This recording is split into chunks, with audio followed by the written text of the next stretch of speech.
mga kakarag, welcome back to my vlog. Isang makulimlim na hapon sa inyong lahat mula dito sa Lasak City, kasing kulimlim din ang ating minupusal distraction look because I'm not feeling well.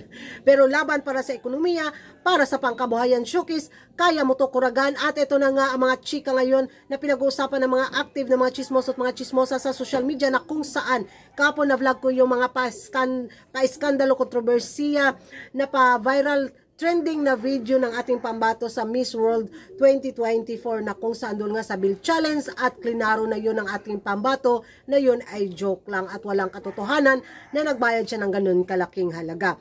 Sa araw na to ngayon mga karag-karag, trending din ang naging pahayag ni Samantha Panlilio na kung saan parang ambush interview yata to. So, panoorin nyo at pakinggan nyo to mga karag-karag. There are a lot of people struggling, and the economy is still recovering, sadly, from COVID, right? And so I think that we should just be more sensitive and aware. And kung hindi mo kailangan magyabang, wag na. What's the point, you know? Yan ang mga karag-karag, narinig na ninyo ang naging pahayag at sagot ni Sampan sa trending na pa-iskandalo na Bill Challenge na to na kinasasangkutan ng ating pambato sa Miss World 2024, na kung saan nabash ngayon si Sampan mga karag-karag dahil sa kanyang naging opinion sa interview na yun.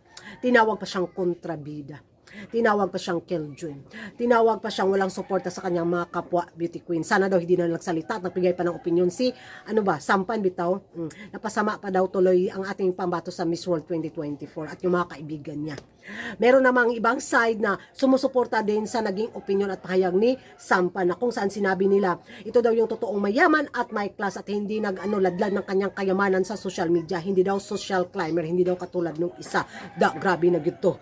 Ay, ambot sa langaw mga karag-karag, para naman talaga sa akin, no, kahit nagbayad o nagbayad si Krishna ng ganung kalaking halaga, labas na tayo doon. Pero yung mali nga lang, di ba, kasi lalaban pa siya sa Miss World 2024, sana next time mag-ingat na lang talaga, parang walang ibang tao na madamay. O ngayon, wala.